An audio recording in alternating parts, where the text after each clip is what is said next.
amazing love upon our lives. We thank you because amidst the cares of the world, amidst the stress of the day, you have brought us together to study again. I'm grateful for those of us who are present here today. Even as we study, may nothing hinder our studies tonight, and may the network be balanced. May we will not be sleepy along the way, and we will stay to the end. And at the end, may what we learn today not stand against us in the day of judgment. We humbly ask and pray in Jesus' name. Amen. Amen. That's a wonderful prayer. So, thank you. We begin immediately. We are now in the 6th trumpet, and you can already tell where we are. If you notice, when we did the 7th seal, we said that we are living in between the 6th and the 7th seal, because by the 7th seal, everything is ended. The same thing now, we are living between the 6th and the 7th trumpet. In fact, in the gap between the 6th and 7th seal, the 6th and 7th trumpet, the gap is the same. And the purpose of the gap is what we are about to discuss this evening.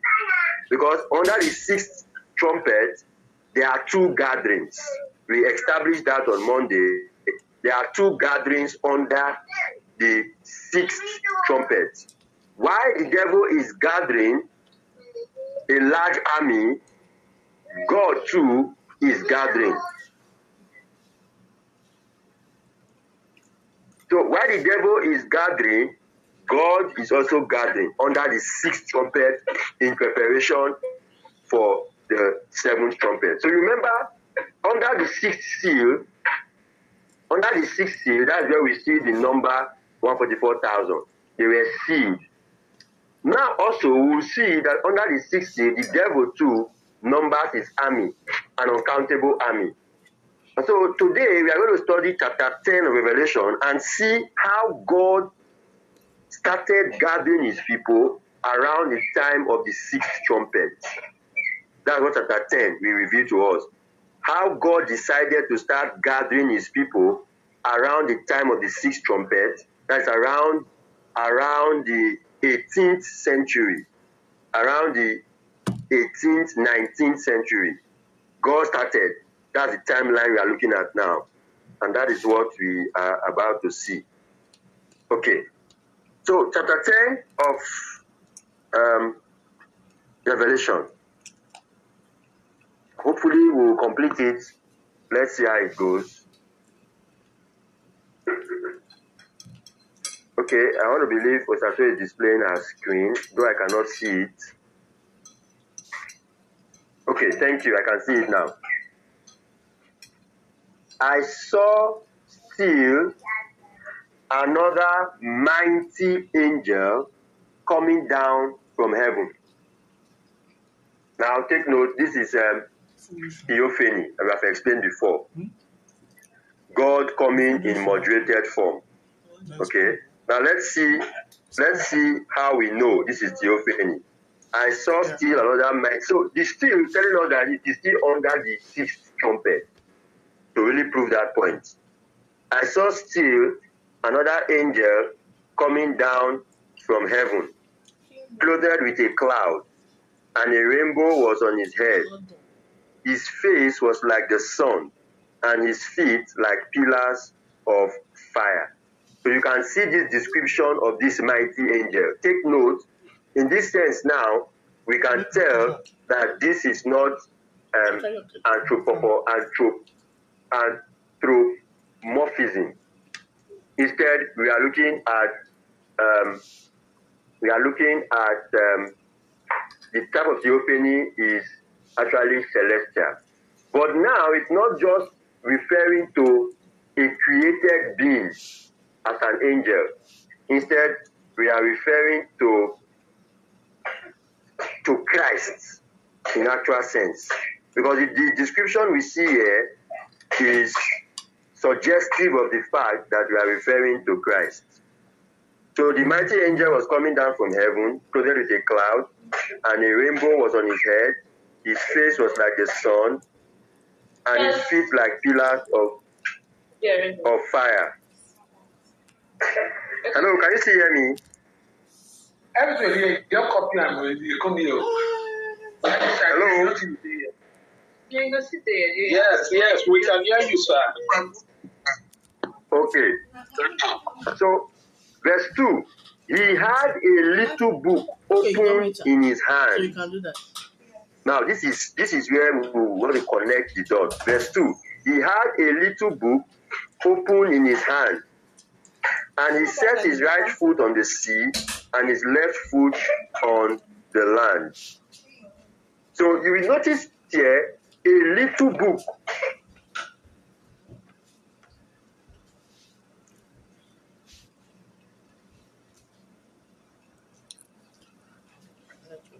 Sorry about that. So he had a little book in his hand. The little book in his hand already reminds us of a book that was sealed in Daniel. Remember very well in Daniel chapter 12, we saw Daniel being instructed to seal the book. Let's check into chapter 12 verse 4. Daniel 12 verse 4. Let's read it and let's connect the dots now. This video will tell us that the time frame we are looking at is correct. Because in Daniel 12 verse 4, Daniel was instructed, but you, Daniel, shut up the words and seal the book until the time of the end. Many shall run to and fro, and knowledge shall increase. Now, the knowledge that was to increase was not just general knowledge. It was the knowledge of the prophecies that concerned the sanctuary. Because we already established that the book of Daniel in its entirety was not sealed. People could understand other parts of Daniel, but the part that connected to the sanctuary, the 2,300 years, that part was not fully understood. And Daniel was trying to probe to understand more.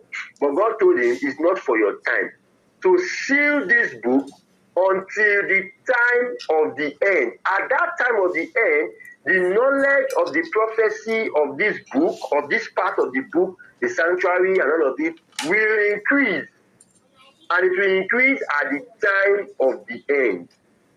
So you now see that all our connection scenes make sense. Because we have established that the time of the end began around the end of the 1260 years of Dark Ages, where the little horn reigned for 1260 years. And if 1798 was the year that that happened, then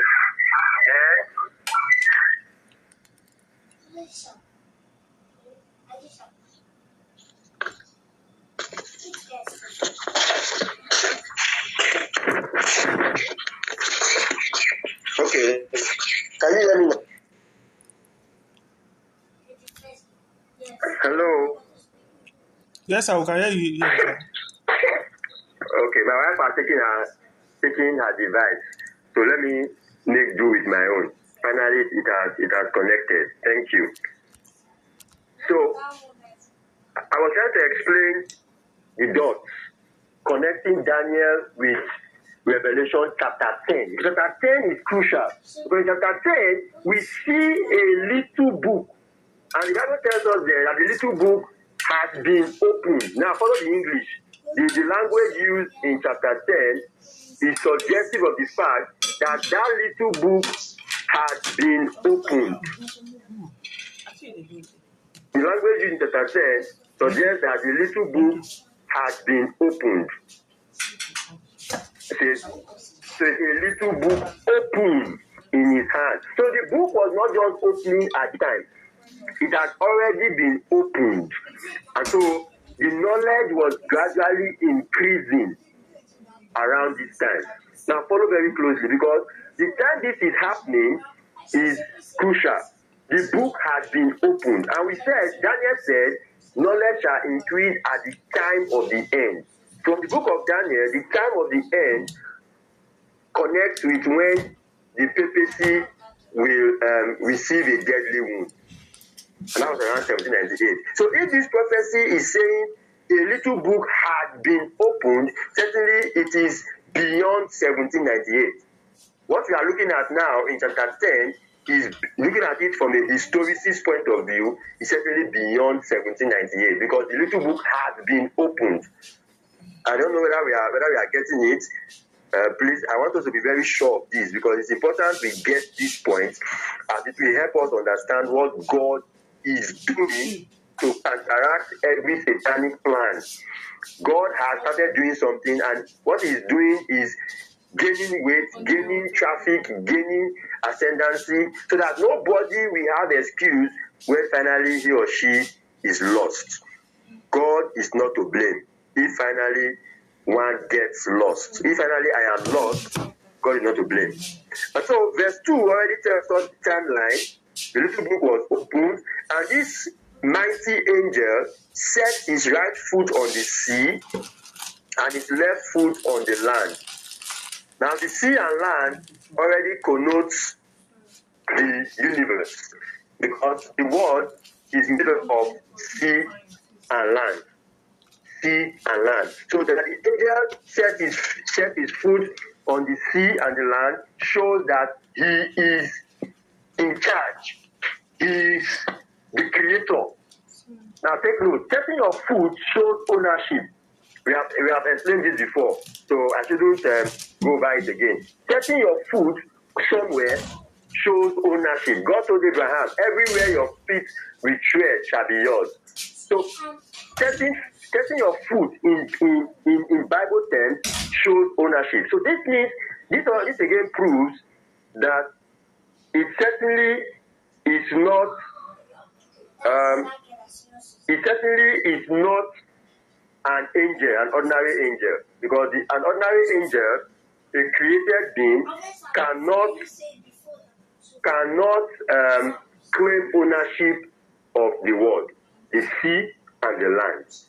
But this particular angel had a little book that had been opened, and then setting his foot on the sea and on the land. And so that tells us it is more than a created being. This is Christ. This is Christ himself. Please, can you hear me? So that I can be sure we are on the same page. Hello? Okay. Yes, we can hear you. We can hear you, sir. Thank you so much. Sister Kitsune can hear me, so I can go on. Thank you. Her prayer is working. And so, after starting back, and we have connected the dots from the little book. So the little book in this mighty angel's hand certainly has something significant to play in this time. Because the book has been opened, and that book has to do with the prophecies of the sanctuary, prophecies that have to do with the time of the end. Certainly, it is highly consequential if we listen to this mighty angel that is doing something important. And now when he put his feet on the land, on the sea, what did he say? In the city, he cried with a loud voice as when a lion roars. So there should be no excuse. I wonder why his voice should be compared to a lion. Automatically, he is the lion of the tribe of Judah. But the symbolism is very, very apt. It's apt. Cry with a loud voice. It's not just crying with a voice. The voice is very loud. Very, very loud. So there's no excuse. You won't hear. When the lion roars in the forest, indeed, every animal cowers in fear. So that's the symbolism there we see. And then when he cried out, 7 thunders uttered their voices. Now, when the 7 thunders uttered their voices, let me see if you're following me. Who is the I that was about to write? Who is the I that was about to write? Hello?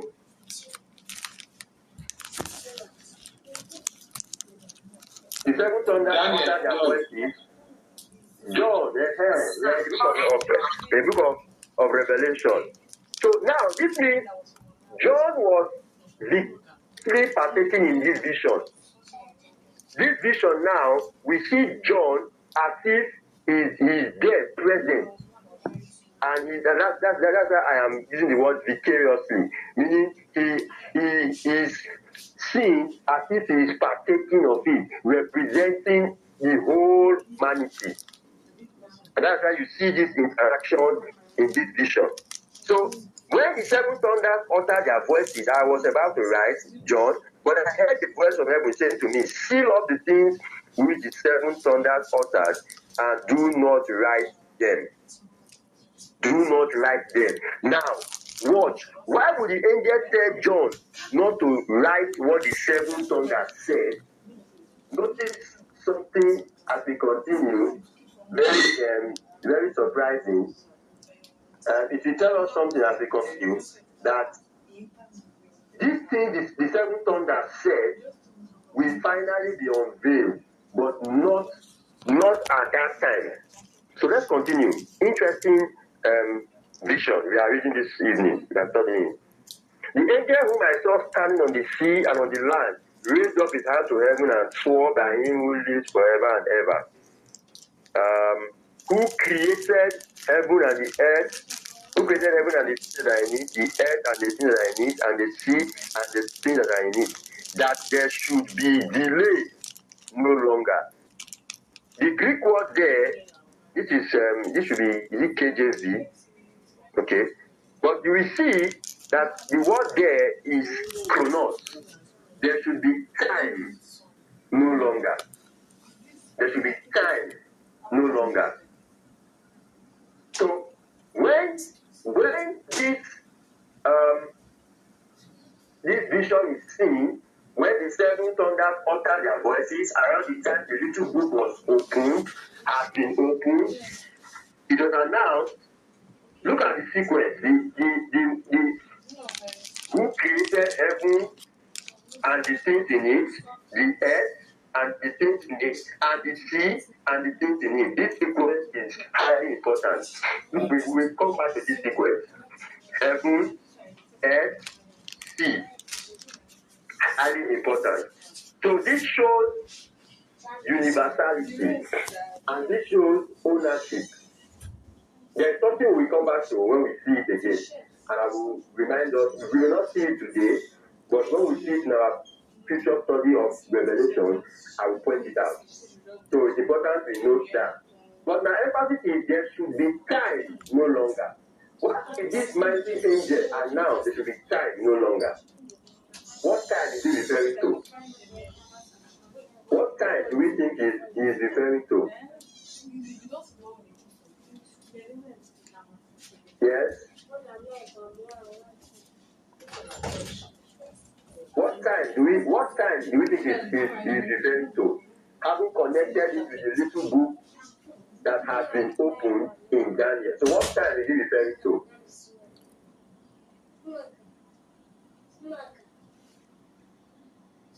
Hello?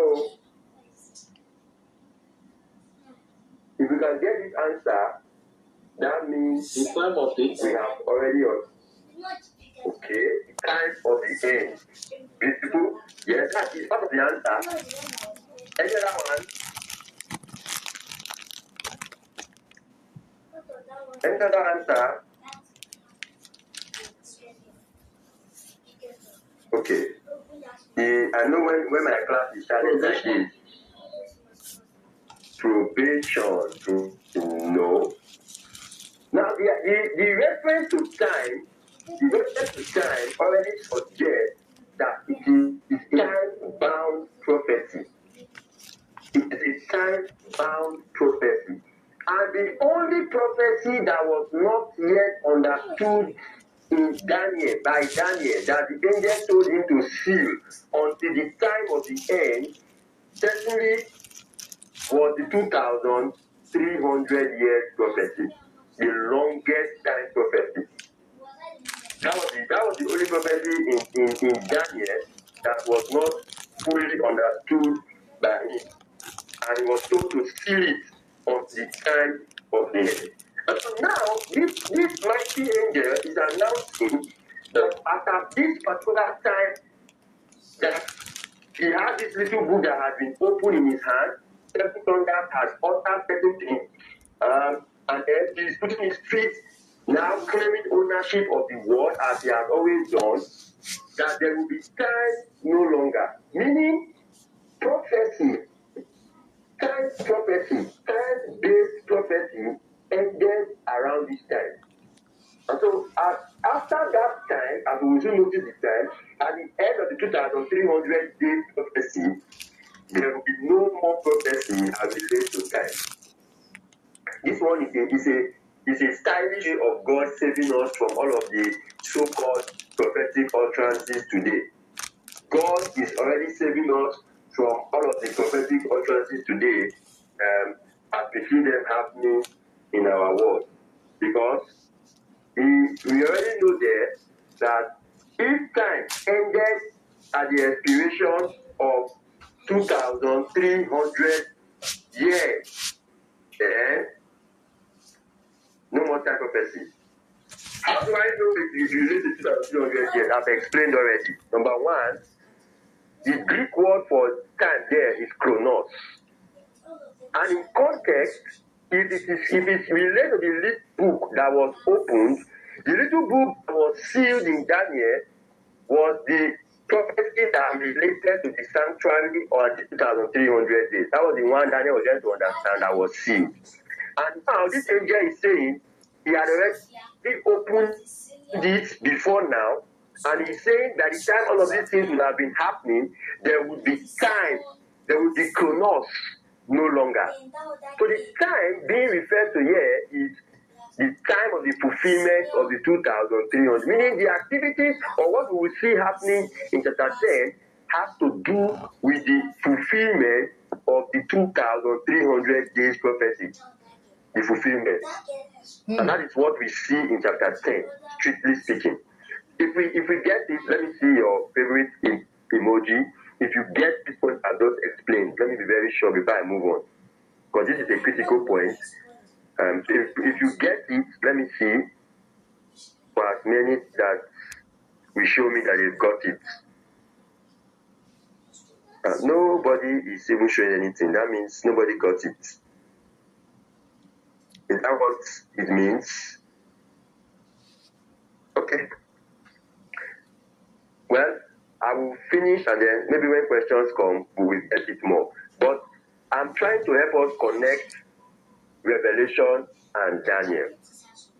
Because if you miss that connection at this point, then we will be lost. And that's why I'm refreshing our minds with our study of the book of Daniel. Because this is critical now.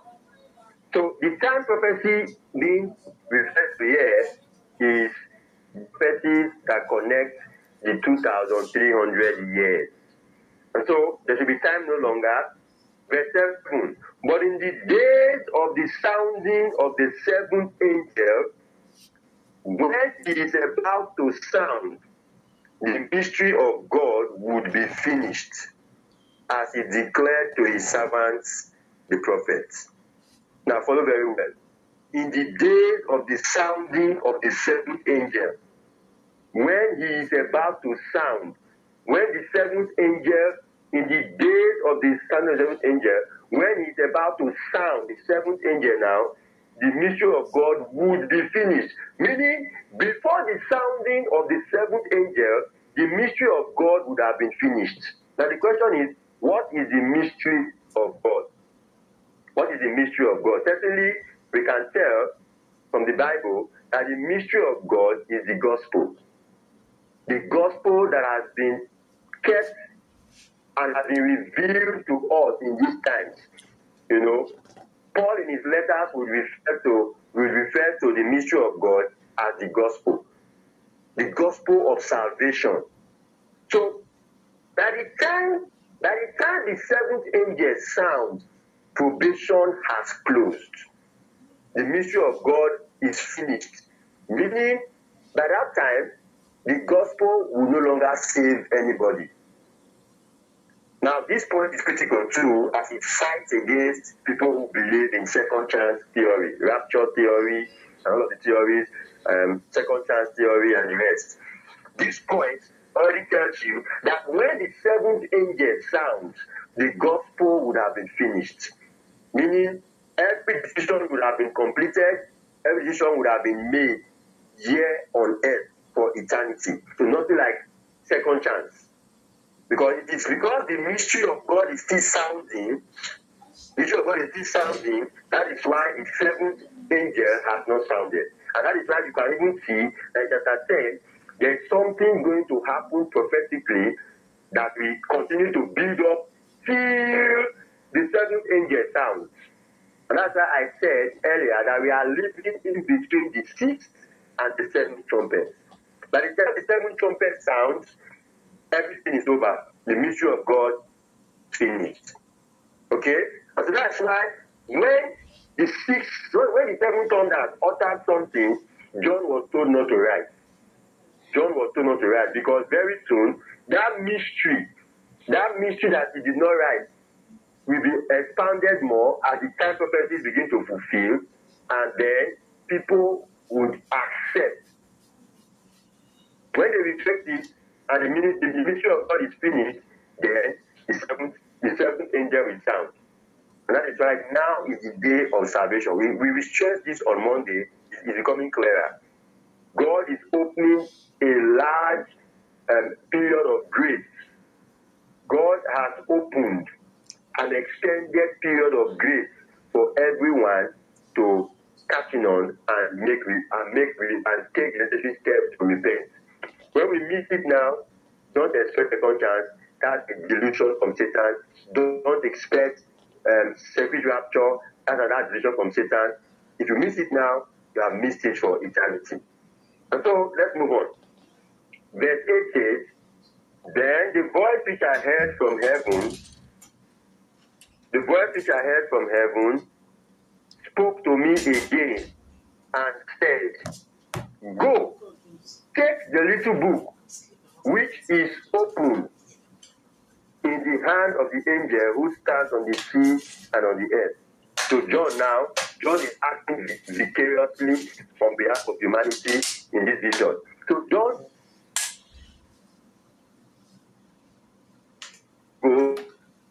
goes and takes the little book. We have already said the little book has to be open around the end of the time prophecy of the 2,300 days, around the 19th century. You should know why. I've proven that before, but we continue to become clearer. Because we have seen that the fifth trumpet happened around the 18th, 19th century. Okay, so God is giving us time. Go, take the little book which is open in the hand of the angel who stands on the sea and on the earth. So John went to the angel and said to him, give me the little book. And he said to me, the angel said to him, take and eat it. Take and eat it. And it will make your stomach bitter. Now watch. Check reference is bitter. It will make your stomach bitter, and it will be as sweet as honey in your mouth. Now watch very well. This mighty angel was telling John, take this little book, eat it. Now what do you think he was telling John to do? By telling him to take this book and eat it. What are you telling him to do? What was there from the Yeah? To spread the message. Okay. To spread the message. Thank you. Any other suggestion? What does it mean to eat? In scripture now, it says eat, take my flesh, eat my flesh. What does it mean? Means to consume. To study. To study. To internalize. To eat the word of God. You are eating it, you are studying it, internalizing it. So the angel is a serious attention. So serious attention will be given to the little. This is another point to prove that it is the prophecies that concern the time of the end in Daniel that was seen. Because John, vicariously was told, take this book, eat it. But as he was told to eat it, watch. He said, it will make your stomach bitter. So there was a movement from mouth, eat it, it will make your stomach bitter, and then it will be as sweet as honey in your mouth. So the effect of the eating was given first. He said, John, when you eat this book, it will make your stomach bitter. But it will be as sweet as honey in your mouth. So this was indeed the directive given to John meticulously as it concerns the study of the prophecies around this time. And truly, verse 10, then I took the little book out of the angel's hand and ate it. And it was as sweet as honey in my mouth. But when I had eaten it, my stomach became bitter. Now watch the expression here. The mighty angel told John, eat it, and immediately gave him the effect.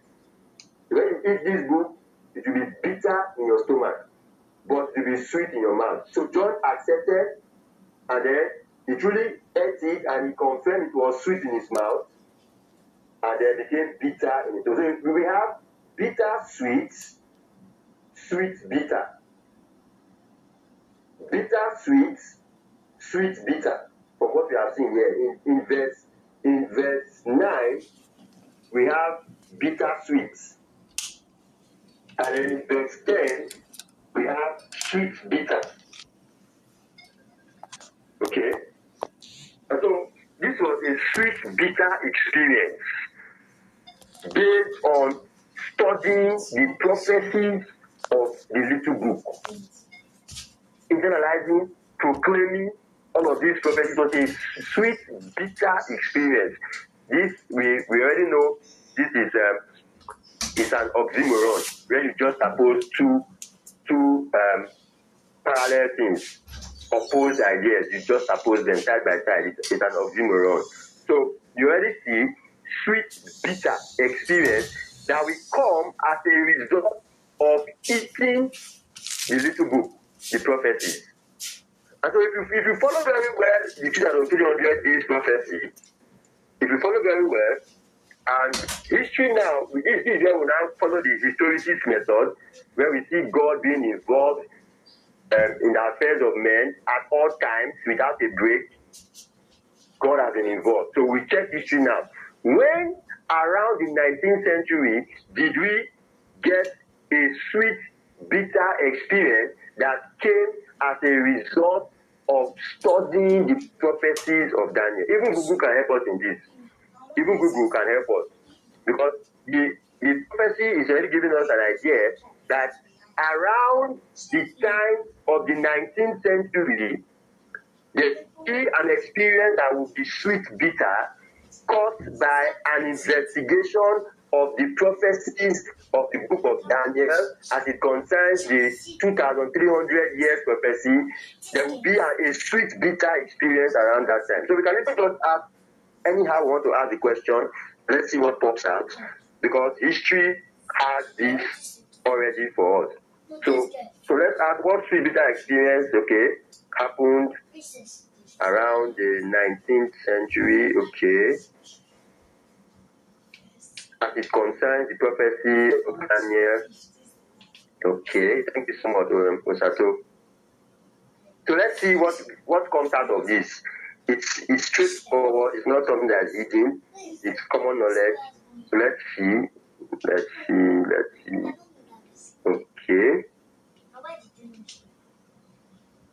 The sweet bitter experience. Connection to the 19th century. Now let's read that. Let's go up a little. Connection to 19th century. Let's see what we can get there. It says, go up a little, please. Still go up a little. Did I say up or? I mean, no, you are going down. Sorry. Connection to the 19th century. Thank you. The sweet bitter experience is widely interpreted especially by Adventist scholars and some Protestant historians. Now, take note, this is a neutral. So there are different schools of thought. But from what we have seen, meaning there are still some Protestant historians who believe in this. So, as describing the Great Advent movement of the early to mid 19th century, 1830s to 1840s. So, before we continue reading, let me take us back to really prove that if we will accept this in this interpretation, then we are safe. Notice in the sixth seal, let's go back to the sixth seal. What happened in the sixth seal? Without blinking, let's not say it. What events transpired in the sixth seal? Yes, anybody quickly? Don't give us Otato, don't open the Bible. Oh, she has opened it. Don't open the Bible. I want people to talk. Remain on that page where you were just now. What happened in the what events, what natural or supernatural seismic occurrence took place in the sixth seal? Yes. There were three major events that signaled something, that announced something that was about to happen. Yes? Anybody? It was the beginning of intercession.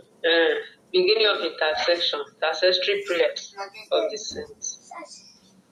Yes, ma'am. But there were three events under the sixth seal. I want us to mention them. Falling of the stars. Falling of the stars, thank you. The moon. The moon and the sun. Yes. Darkening of the sun and the reddening of the moon and earth. And then an earthquake. And we established, thank you very much, Christian. And we established that these events, they were the already. The not yet was in the distant future. So there was already a gap between the sixth seal itself. The already fulfilling and the not yet. So we confirmed that the earthquake took place in 1755, the Great Lisbon earthquake. The third day took place in 1780. When did the falling of the stars take place? If you can remember very well. I know I am pressing too much this evening. The falling of the stars took place in 1833. 1833. And that was historical. So if this page is telling us that the events around this sweet visa experience was from around 1830 to 1840, then we can trust this. We can trust because the sixth seal already gave us that insight. That this event signaled something that was to happen. That will finally usher Christ coming again at the heavens, being folded as a scroll under the sixth seal before the announcement in the seventh seal, silence in heaven. So, but the sixth seal, connecting it now to what happened in the interpretation of Revelation, the sweet bitter experience, we can tell that the eating of this prophecy that had been opened by the time of the end, the eating of it led to a sweet bitter experience. And that is what we see being recorded. Let me continue the reading. Now, the sweet part. No, continue the sweet part. That's where you are. The sweet part. Thank you. The sweet part. In the early 1800s, many Christians around the world, particularly through the preaching of William Miller in America, believed that Jesus Christ would return around 1844. In fact, it was not only in America. To be sincere with you, after the time of the end in 1798, the Christians, the knowledge of the prophecy sprang all over the world. History records that. Manuel Lacunza, he had several people in South America, in Asia, who began to study the prophecy of Daniel. Let's ask people. People who studied the prophecy of Daniel around the early 19th century. People who began to study the prophecy of Daniel around the early 19th century. Let's see the name. You will see names, so it's not only about William Miller, but by this time, God was moving the heart of people in different places around the world to begin to investigate the prophecies of Daniel. So,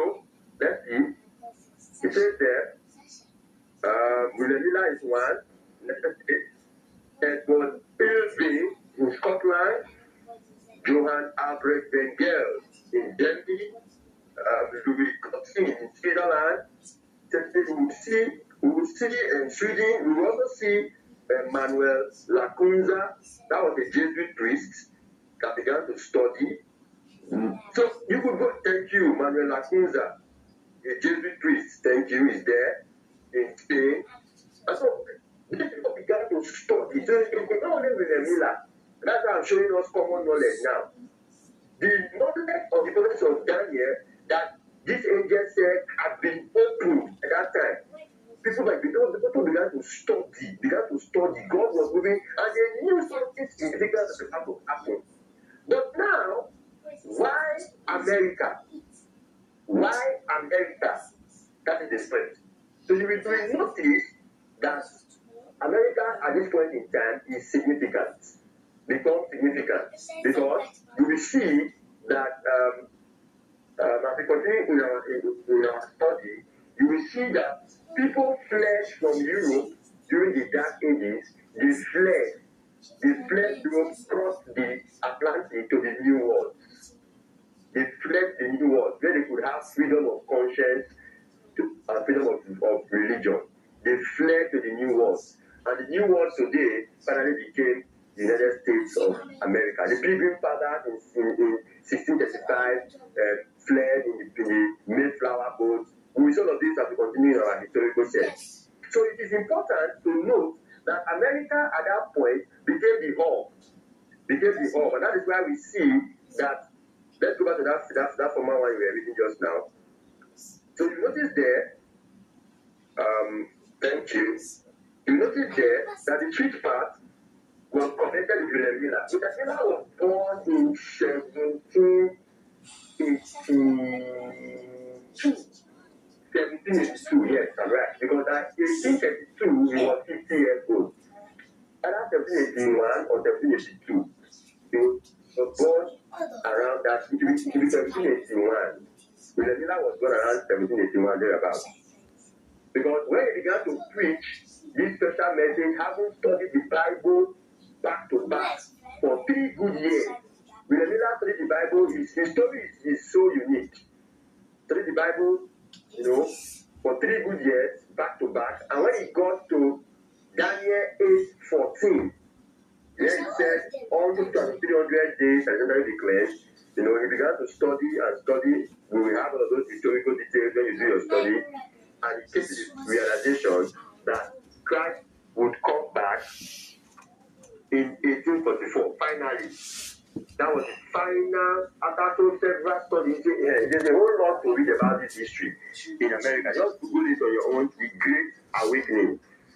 A whole lot to read. There were several camp meetings, several studies, investments. People sold their properties. They were studying the Bible back to back, the prophecies of Daniel. And,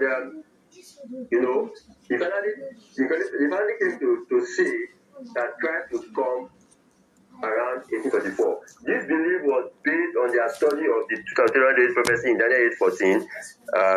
They understood the days symbolically as years, counting from 457 BC, which led to 1844.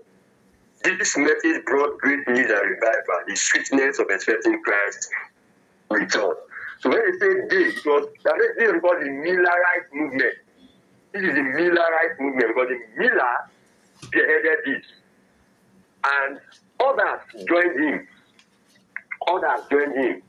Josiah Leach, Charles Fitch, all these men joined in the Millerite movement, saying Christ was coming back in 1844. Now let me take our minds back to something very, very, very significant. In the 6th church. What is the name of the 6th church? What's the name of the 6th church? Hello? The 6th church. I hope I'm not talking to myself this evening. No. Laodicea. 6th. No.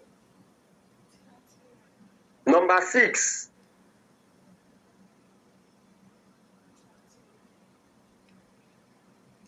Philadelphia. Philadelphia. Thank you. Sister Emma even dropped it, and then Shewa, God bless you. So Philadelphia. Now there was something significant said to the church of Philadelphia. Now let's connect the dots. Let's go back there. Shewa, Otato, please help us. Chapter 3 of Revelation, there was something said significantly to them in the church of Philadelphia. Chapter 3, and then let's read. Let's start reading from verse 7 quickly. And the angel of the church of Philadelphia is right. This thing says he who is holy, he who is true, he who has the key of David. So a key has been introduced here. He who opens and no one shuts, and shuts and no one opens. So there was going to be an opening and a shutting in the church of Philadelphia. I know your work. See, I have said before you an open door. So a door was about to be opened in the church of Philadelphia. And no one can shut it. For you have a little strength. I have kept my word and I have not denied my name. Indeed, I will make those of the synagogue of Satan who say they are Jews and are not, but lie. Indeed, I will make them come and worship at your feet and to know that I have loved you. Now, look at verse 10. Because you have kept my command to persevere, I also will keep you from the hour of trial. I will keep you from the hour of trial which shall come upon the whole world to test those who dwell on the earth. And so, in the church of Philadelphia, there was to be a testing. A message that will be proclaimed that we test people, that we try people, that we see their level of sincerity. It's very interesting to connect these dots. So interesting. God was about to do something significant in the annals of history, and he was going to carry humanity along. And just as today we call Abraham the father of faith, Abraham did not get that title just like that. He was tried, he was tested, and he became the father of faith. So we say today. And so there was something going to be happening in the around the sixth trumpet that coincides with the sixth church, that coincides with the sixth seal. And this was a message that was going to try people that dwell on the earth, to separate them. Remember by this time, coming from the dark ages, people no longer believed in the Bible. Secularism, remember France, the smoke that came out from the pit, secularism had taken over the world. In fact, Wilhelm Miller was a deist. He suffered deism. Deism believes certainly somebody created, maybe God, sometime in the past, and left the world to run on its own. So the world is not being run by God. Remove God from the picture. The world is being run by natural laws and everything. So there's no God. Deism was in vogue that time. Deism was in vogue. And so people were secularized, the Bible thrown aside, nothing about God.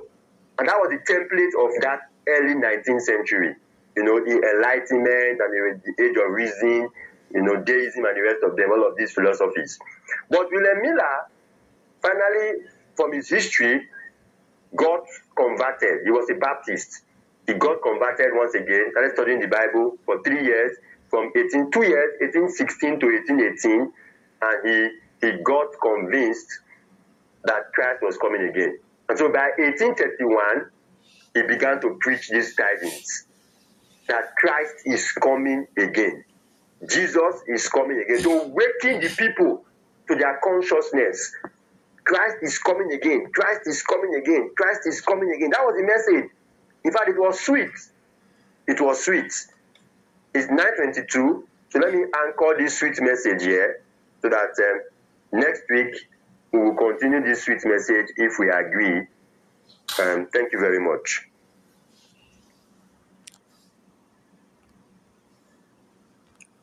Okay, thank you so much, sir. God bless you. Sister Laura, I don't know if you can hear me. Please, can you handle the question and comments?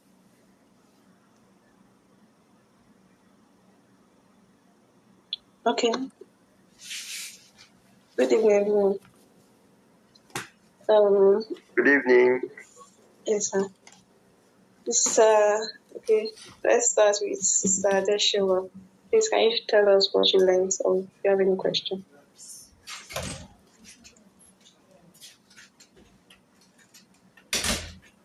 Can you hear me? Good evening, everyone. Well, can you hear me? You can. Okay, thank you, Pastor Emmanuel, for the Bible study. I don't have any question. Well, my take home for today is that from all things that was taught, that the Bible can be trusted. Since Daniel, we can always verify facts from AI, from the Bible, and everything aligns. Because the way Sister Osato was just, giving us AI fact, and it collaborates with what Pastor Emmanuel was saying. So what I can get from that is that the Bible can be trusted, and what we are learning is very, very, very true. And I just pray that these things will not be held against us. Judgment, that's my fear, because now that we are studying, our body midnight candle, we have the knowledge and everything. At the end of the day, I think we don't only hear, but we are doers of this. So yeah, that's what I can get from you. Okay, thank you very much, ma'am. Sister Erume, please, can you share with us your contribution or question?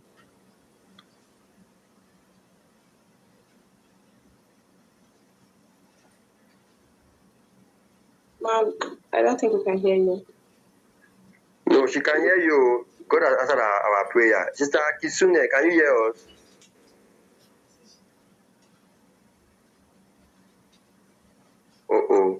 Your network is bad. Mr. Okay, Jackson. she wants to use the chat, so go ahead. Okay, sir. Mr. Jackson, please share with us your contribution or question.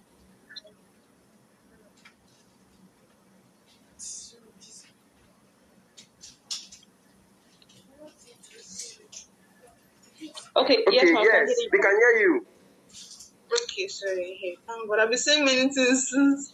All right. So,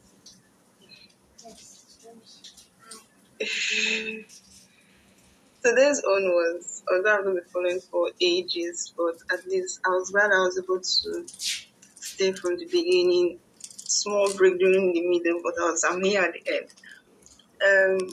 Something is always evident that there's always evidence that the word of God does not confuse itself. There will always be evidences. There will always be history, unless we are too lazy to study. If people tell us that we study to make ourselves happy, sometimes we are too lazy to actually study. And just looking back at the evidences that has been laid back to see that all other things have been happening gradually. The Bible does not, Revelation is not a magical piece that says, okay, there's nothing we cannot get. But over time, we are referring to, we can't jump to just say, I want to study one part. Now, imagine we are doing Revelation, we are referring back to some parts of Daniel, back to some parts of early Revelation, back to 7 churches, back to seal, and we are doing trumpets. But amidst all that, I'm just super amazed and super glad. Thank you very much. Wow. Thank you, Maria Truth. Mr. Johnson, please share with us your contribution.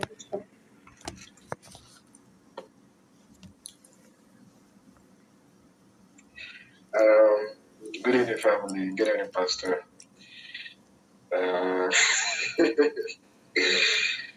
Honestly, I'm short of words, literally. But yes, exactly the first thing this first speaker said, the first speaker to be asked a question. Exactly how, words for words. Yeah, and we also grew up with the story of William Miller. of course, the Great Disappointment Day, or, children that went to youth and everything. So it was some of the things that we were sort of drilled on. And it's funny to actually sometimes still go back and note how that story or that particular event still plays a very crucial role or lesson in this modern day. I think for us, nothing beats actually going back always, like our sister said, to study and really get approved. It's very easy for us to take part in the sessions, but after the session, what we do with our time, and I say this to myself especially, after the session, what we do with our time matters a lot. I will work to do better. I will work to do better in my time. But yes, nothing more than that. I think it's a scary thing if this was actually, is used against us. I think that's the one thing that I fear as a person. It's going to be a different case if one would say you are ignorant, but in the case where you can't claim ignorance, you know the truth and you didn't follow the truth. So in everything, I pray God to guide us because it's not an easy road, but with Him, what is possible. That's my 2 cents. Nice to see you, family. Been a while. Thank you, sir. Mr. Jeremy, please share with us your.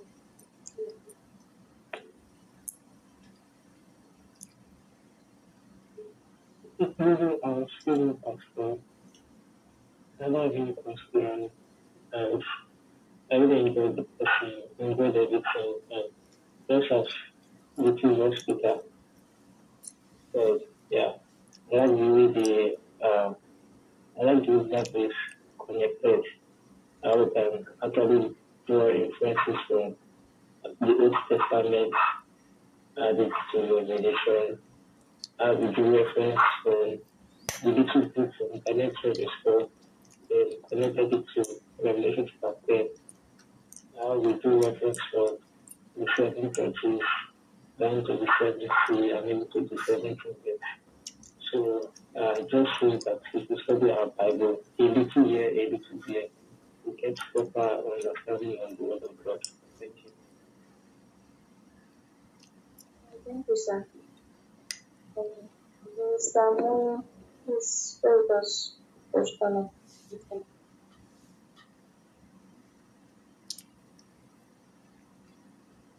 Good evening, everyone. Good evening. I don't have any questions or contributions. Okay, Master. I called Mr. Moon, please start. There's also questions or contributions.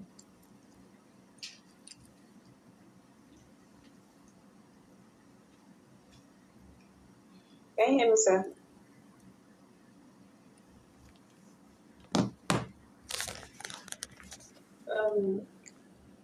Dr. Satu, please share with us the question.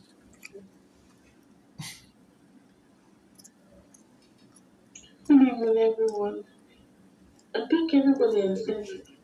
Thank you. Everybody has said what I wanted to say, what I took home today, especially Sister Deshewa and Brother Jackson.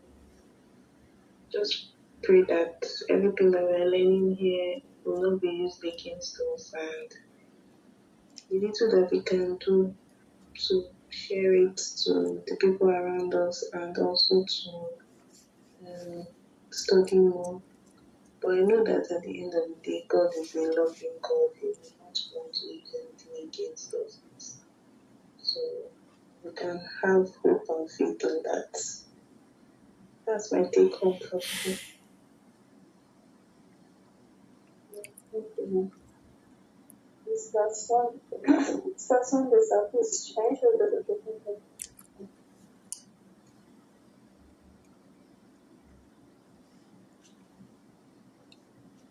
Hello, sir. Can you hear me, sir?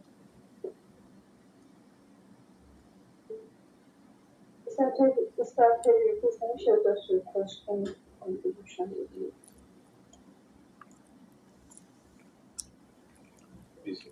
Hello? Yeah, can you all hear me?